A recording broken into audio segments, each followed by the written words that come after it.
जय हिंद साथियों। कैसे हैं आप सभी। स्टडी विद शैलेंद्र में आपका स्वागत है। और हम जो है वो टॉप 20 क्वेश्चंस की सीरीज डिस्कस कर रहे हैं। ये हमारी क्लास नंबर 10 रहेगी, राइट। देखिए, ये हमारा फर्स्ट क्वेश्चन है इस वीडियो का। क्वेश्चन है कि वायुयान के आविष्कारक कौन है, राइट। तो वायुयान के जो आविष्कारक हैं वो राइट ब्रदर्स हैं। इन्होंने लगभग आप देखेंगे तो 1903 के समथिंग इन्होंने जो है अपनी फर्स्ट फ्लाइट जो है वो उड़ाई थी। ठीक है, तो option number first will be the right answer. इसके अलावा आप जानते हैं आइंस्टीन के बारे में जानते हैं। इन्होंने जो है वो सापेक्षता का सिद्धांत जो है वो दिया था। क्लियर। किसका सिद्धांत दिया था? सापेक्षता का सिद्धांत इन्होंने जो है वो दिया था। इसके अलावा आप जो है वो सर आइजैक न्यूटन के बारे में भी जानते होंगे। इन्होंने जो है वो गुरुत्वाकर्षण का सिद्धांत जो है दिया था। गुरुत्वाकर्षण के नियम इन्होंने दिए हुए थे। ठीक है। Law of gravity. ठीक है। लॉ ऑफ ग्रेविटी जो है वो इन्होंने दिया हुआ था, राइट। सो यहाँ पर ऑप्शन नंबर फर्स्ट जो है वो क्लियर हो गया है। क्वेश्चन नंबर सेकंड हम देखते हैं। क्वेश्चन नंबर सेकंड जरा देखिए। क्वेश्चन नंबर सेकंड है कि सबसे बड़ा एक कोशिकीय पौधा बताइए। सबसे बड़ा एक कोशिकीय पौधा बताना है। तो सबसे बड़ा एक कोशिकीय जो पौधा है वो एसिटिबुलेरिया है। So option number third will be the right answer. Clear है। चलिए, सो क्वेश्चन नंबर सेकेंड के बाद अब हम क्वेश्चन नंबर थर्ड को देख लेते हैं। क्वेश्चन नंबर थर्ड जरा देखिए। क्वेश्चन नंबर थर्ड है कि महाभारत के रचयिता कौन है। तो महाभारत के जो रचयिता हैं वो महर्षि वेदव्यास जी हैं। तो option number first will be the right answer. इसके अलावा अगर हम वाल्मीकि की बात करें तो वाल्मीकि जी जिनने जो है वो रामायण को लिखा हुआ है। किसको लिखा हुआ है? रामायण को लिखा हुआ है। जबकि आर्यभट्ट की बात करें तो आर्यभट्ट ने जो है वो सूर्य सिद्धांत जैसी चीज़ें जो है वो बताई हुई हैं। ठीक है, क्लियर। यहाँ पर क्वेश्चन नंबर थर्ड भी आई थिंक आपका क्लियर हो गया है। क्वेश्चन नंबर थर्ड के बाद अब हम क्वेश्चन नंबर फोर को जो है वो कंसिडर करेंगे। देखिए, क्वेश्चन नंबर फोर क्या है? क्वेश्चन नंबर फोर है कि रेडियो के आविष्कारक बताइए। तो रेडियो के आविष्कारक कौन है? तो देखिए, रेडियो के आविष्कारक जो है वो मार्कोनी है। एक बार हमने आपको पिछले वीडियो के अंदर एक आई थिंक चीज़ गलत बता दी। वहाँ पर हमने राडार का आविष्कारक जो है मार्कोनी को बता दिया है। राडार का आविष्कारक मार्कोनी नहीं है। रेडियो के आविष्कारक जो है वो मार्कोनी है। हालांकि राडार के साथ इनका जो है वो कनेक्शन है मार्कोनी जी का। ठीक है, तो ऐसा आप बिल्कुल नहीं बोल सकते हैं कि राडार में मार्कोनी का नाम नहीं है। राडार में मार्कोनी का नाम है, लेकिन जो है वो कंप्लीटली अगर देखें तो रेडियो के आविष्कारक के रूप में मार्कोनी को जाना जाता है। ठीक है। जीएल बेयर्ड की बात करें तो इनके बारे में हम बता चुके हैं। इन्होंने जो है वो टेलीविज़न का आविष्कार किया था, ये आपको मालूम होगा।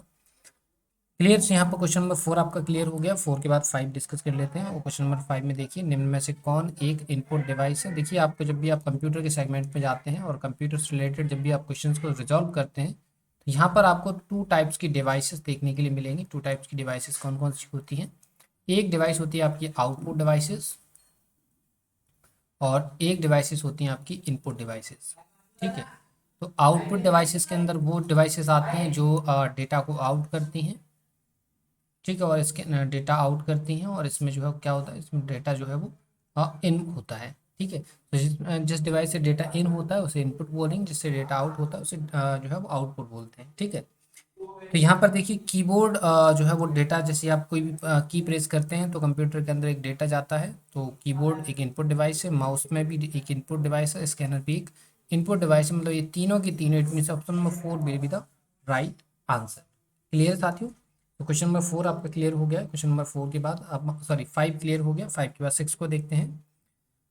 क्वेश्चन नंबर सिक्स जरा देख लीजिए। क्वेश्चन नंबर सिक्स क्या है कि निम्न में से आउटपुट डिवाइस कौन कौन सी है। तो जस्ट आपको पता है कि आउटपुट डिवाइस कौन सी होगी। Output device.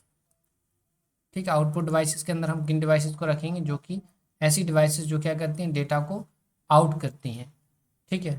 डेटा आउट किस फॉर्म में होगा? डेटा आउट जो है वो फिजिकल फॉर्म में होगा। किस में होगा? फिजिकल फॉर्म में होगा। ठीक है। तो यहाँ पर आप देखिए, फिजिकल फॉर्म में भी हो सकता है, सॉरी, और वर्चुअल, दोनों के दोनों जो है वो डेटा जो है वो ये इस टाइप की इन दोनों ही तरीके से डेटा जो है वो आउट हो सकता है, फिजिकल और वर्चुअल। ठीक है। जैसे मॉनिटर जो है वो डेटा को वर्चुअली आउट करता है। कैसे करता है? वर्चुअली आउट करता है। और प्रिंटर जो है डेटा को फिजिकली आउट करता है। कैसे करता है? फिजिकली आउट करता है। तो यहाँ पर दोनों की दोनों, ये ऑप्शन नंबर फर्स्ट और सेकंड दोनों के दोनों क्या है? आउटपुट डिवाइसेस है। तो यहाँ पर option number third will be the right answer. चलिए, तो सिक्स के बाद क्वेश्चन नंबर सेवन को हम देखेंगे। क्वेश्चन नंबर सेवन जरा देखिए, दुधवा राष्ट्रीय पार्क कहाँ स्थित है? दुधवा राष्ट्रीय पार्क जो है वो उत्तर प्रदेश के अंदर है। उत्तर प्रदेश में भी कहाँ अगर हम सिचुएशन देखें तो ये है लखीमपुर खीरी। ठीक है, लखीमपुर खीरी के अंदर आपको जो है वो दुधवा राष्ट्रीय उद्यान जो है वो देखने के लिए मिल जाएगा, जो कि उत्तर प्रदेश का एक डिस्ट्रिक्ट है। ठीक है, सो क्वेश्चन नंबर 7 आपका क्लियर हो गया। Option number first will be the right answer. चलिए 7 के बाद 8 को हम कंसीडर करते हैं। क्वेश्चन नंबर 8 जरा देखिए। क्वेश्चन नंबर 8 है कि निम्न में से कौन नगदी फसल है। नगदी फसल का पर्पज अगर हम देखिए, फसल जो है ना आपको टू टाइप से मिलेंगी। फसल टू टाइप से कैसे, एक तो फसलें होंगी आपकी खाद्यान्न फसलें, ठीक है, और एक फसलें होंगी आपकी नकदी फसलें। देखिए खाद्यान्न फसलों की अगर हम पर्पस की बात करें कि इनका पर्पस क्या होता है, और नकदी फसलों की अगर हम पर्पस की बात करें कि इनका पर्पस क्या होता है, किस बेस पे हम डिसाइड करेंगे कौन सी फसल जो है वो खाद्यान्न फसल के अंदर काउंट होगी और कौन सी फसल जो है वो नकदी फसल के अंदर काउंट होगी। तो ऐसी फसलें जो कि जिनका पर्पज होता है भोजन के लिए, भोजन के लिए उगाना, जिनका मेन पर्पस अगर किसान है वो उसका मेन पर्पस है भोजन के लिए उगाना, तो वो फसल खाद्यान्न फसल होगी। और मुद्रा प्राप्त करना, अगर किसी फसल का उद्देश्य पर्पस मुद्रा प्राप्त करना है, तो ऐसी फसलों को हम नकदी फसलों के अंदर काउंट करते हैं। तो गेहूं एक खाद्यान्न फसल है, चावल एक खाद्यान्न फसल है, जौ एक खाद्यान्न फसल है, लेकिन गन्ना जो है वो उसका मेन पर्पस ही मुद्रा प्राप्त करना होता है। तो ऑप्शन नंबर 4 यहाँ पर करेक्ट आंसर हो जाता है। ठीक है, क्वेश्चन नंबर 9 हम कंसीडर करेंगे। क्वेश्चन नंबर 9 जरा देखिए। क्वेश्चन नंबर 9 है कि प्रकाश वर्ष किसकी दूरी है। प्रकाश वर्ष जो है वो डिस्टेंस मापने की इकाई है। सॉरी यहाँ पर ये रहा ऑप्शन नंबर, सॉरी प्रकाश वर्ष जो है वो डिस्टेंस की यूनिट होती है। तो यहाँ पर option number first will be the right answer. Clear है, तो यहाँ पर 9 क्लियर हो गया है। और 10 देखेंगे जरा। 10 क्या है कि जापान की मुद्रा बताइए। तो जापान की मुद्रा आपको पता होगा, येन जो है वो जापान की मुद्रा है। Option number third will be the right answer. जबकि युआन की बात करें तो ये चाइना की करेंसी है। डॉलर जो है वो आपको पता है यूरोपियन कंट्रीज की है। और टका की बात करें तो आपको पता है बांग्लादेश की है। यूरोपियन कंट्रीज में अगर आप जाएंगी तो आप अमेरिका देख लीजिए, इसके अलावा आप ब्रिटेन देख लीजिए। ठीक है, इन सभी जगह आपको जो है वो यूरोपियन कंट्रीज में काफ़ी जगह आपको डॉलर देखने के लिए मिल जाएगा। तो यहाँ पर ऑप्शन नंबर थर्ड जो है वो इसका करेक्ट आंसर हो जाता है। राइट, 10 के बाद अब हम 11 को आ गए हैं। 11 को कंसीडर करते हैं। क्वेश्चन नंबर 11 जरा देखिए। क्वेश्चन नंबर 11 है कि भारत का सर्वोच्च पुरस्कार कौन सा है। तो भारत का सर्वोच्च पुरस्कार आपको पता है भारत रत्न है। क्या है सर्वोच्च पुरस्कार, भारत रत्न है। क्लियर है, तो यहाँ पर आप देखेंगे तो option number third will be the right answer. Clear है, ये सारी चीज़ें आपको समझ में आ रही हैं और सारे क्वेश्चंस आपके क्लियर होते जा रहे हैं, डाउट्स भी आपके क्लियर हो रहे हैं। राइट, चलिए तो क्वेश्चन नंबर 11 के बाद 12 हम देख लेते हैं। क्वेश्चन नंबर 12 क्या है कि भारत का सबसे लंबा राष्ट्रीय राजमार्ग कौन सा है। तो भारत का सबसे लंबा राष्ट्रीय राजमार्ग NH 44 है। क्लियर, कौन सा है, NH 44 है। ठीक है, क्लियर, तो यहाँ पर option number second will be the right answer.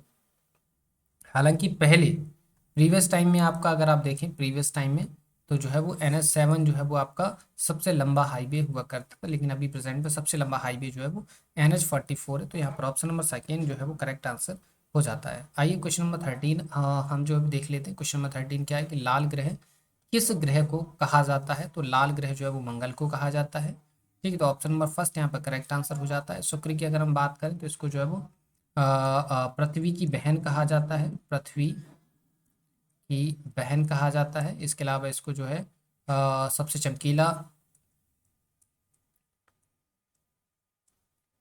चमकीला ग्रह भी जो है वो कहा जाता है। बुध की अगर हम बात करें तो बुध को सबसे गर्म ग्रह कहते हैं, सबसे गर्म ग्रह जो है वो कहा जाता है। और बृहस्पति की हम बात करें तो सबसे बड़ा ग्रह माना जाता है, इसको सबसे बड़ा ग्रह जो है वो बृहस्पति को माना जाता है। क्लियर है, सो क्वेश्चन नंबर 13 आपका क्लियर हो गया है। क्वेश्चन नंबर 14 पर आ जाते हैं। क्वेश्चन नंबर 14 जरा देखिए। क्वेश्चन नंबर 14 है कि भारत का सबसे बड़ा रेगिस्तान कौन सा है। तो भारत का जो सबसे बड़ा रेगिस्तान है वो है आपका थार। थार डेजर्ट जो है वो भारत के अंदर सबसे बड़ा रेगिस्तान माना जाता है। जबकि अगर हम गोबी की बात करें तो ये जो है वो मंगोलिया के अंदर आता है। कहाँ पर आता है, मंगोलिया के अंदर आता है। सहारा की हम बात करें तो ये जो है वो साउथ अफ्रीका कॉन्टिनेंटल में आता है। ठीक है, क्लियर है, ये समझ में आ गया है। तो option number first will be the right answer. आइए क्वेश्चन नंबर 15 हम देखते हैं। और क्वेश्चन नंबर 15 देखिए, क्वेश्चन नंबर 15 क्या है कि शरीर को त्वरित ऊर्जा प्रदान करने वाला पोषक तत्व है। तो शरीर को त्वरित ऊर्जा प्राप्त प्रदान करने वाला पोषक तत्व कौन सा है? तो शरीर को त्वरित ऊर्जा प्रदान करने के लिए हम जो है वो कार्बोहाइड्रेट का कंजप्शन करते हैं। कार्बोहाइड्रेट के अंदर आप देखें तो ग्लूकोज इंक्लूड होता है। ग्लूकोज आपको पता है C6H12O6 इसको जानते हैं। वैसे कार्बोहाइड्रेट के अंदर आपको पता है स्टार्च भी इंक्लूड होता है। क्या इंक्लूड होता है? स्टार्च भी इसके अंदर जो है वो इंक्लूड हो जाता है। क्लियर है? तो क्वेश्चन नंबर 15 आपका क्लियर हो गया। 15 के बाद 16 हम आ जाते हैं। और क्वेश्चन क्या है जरा देखिए, क्वेश्चन नंबर 16 पढ़िए। काफ़ी आसान सा क्वेश्चन आपको दिख रहा होगा। क्वेश्चन क्या है कि उत्तर प्रदेश का राजकीय पक्षी कौन सा है? तो उत्तर प्रदेश का जो राजकीय पक्षी है साथियों वो है आपका आप बोल सकते हैं मोर। राइट, कौन सा है राजकीय पक्षी? मोर है इसका। ठीक है, क्लियर। सो 16 आपको क्लियर हो गया होगा। इसका option number first will be the right answer. और 16 के बाद अब हम 17 को कंसीडर करते हैं। और क्वेश्चन नंबर 17 जरा देखिए। क्वेश्चन नंबर 17 क्या है कि नमक का रासायनिक नाम कौन सा है? तो नमक का रासायनिक नाम है सोडियम क्लोराइड। क्या है? Sodium chloride. ठीक है। और सोडियम क्लोराइड को हम कैसे डिनोट करते हैं? सोडियम क्लोराइड को डिनोट करते हैं हम NaCl से। तो option number first will be the right answer. ठीक है, क्लियर साथियों, समझ में आ गया होगा। 17 के बाद क्वेश्चन नंबर 18 हम देख लेते हैं। और क्वेश्चन नंबर 18 जरा देखिए, क्या है कि सर्वाधिक जनसंख्या वाला देश कौन सा है? तो सर्वाधिक जनसंख्या वाला देश अभी प्रेजेंट में आप देखें तो प्रेजेंट में सबसे सर्वाधिक जनसंख्या वाला देश अब हमारा भारत हो चुका है, ना कि चीन। हम चीन को पीछे छोड़कर हम आगे निकल चुके हैं। तो ये आपको याद रखना, ये एक करंट के पॉइंट ऑफ व्यू से काफ़ी इंपॉर्टेंट फैक्टर हो जाता है। बच्चे जो है वो चीन को लगा के चले आएंगे। अब चीन नहीं, भारत सबसे बड़ा पॉपुलेशन वाली कंट्री बन चुका है। ठीक है, चलिए 19 पर आ जाते हैं। और क्वेश्चन नंबर 19 जरा देखिए। क्वेश्चन नंबर 19 है कि सर्वग्राही रक्त समूह कौन सा है? तो सर्वग्राही रक्त समूह जो है वो AB है। ठीक है, AB सर्वग्राही है, ये आप याद रखेंगे, ये आपका सर्वग्राही है। जबकि आप O की हम बात करें तो ये जो है वो सर्वदाता है। ये जो है वो यूनिवर्सल रिसीवर है।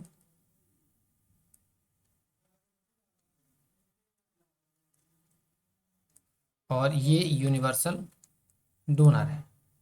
ठीक है, ये आप याद रखेंगे। क्लियर साथियों? चलिए लास्ट क्वेश्चन को कंसीडर करते हैं। लास्ट क्वेश्चन देखिए, LBW किस खेल से संबंधित है? तो LBW आपको पता होगा क्रिकेट के अंदर होता है, सबने देखा होगा। तो option number second will be the right answer. Clear साथियों, तो ये चीज़ें आपको समझ में आ गई हैं। और इस सेशन की आपको PDF मिलेगी। PDF अगर आपको चाहिए तो टेलीग्राम चैनल को ज्वाइन करिए, लिंक आपको वीडियो के डिस्क्रिप्शन में मिल जाएगी। इसके अलावा रिक्वेस्ट है कि वीडियो को लाइक ज़रूर करिए, वीडियो को शेयर करिए और चैनल को सब्सक्राइब जरूर कर लेना है। ठीक है, तो फिर मिलते हैं आपसे नेक्स्ट वीडियो के अंदर। तब तक के लिए धन्यवाद।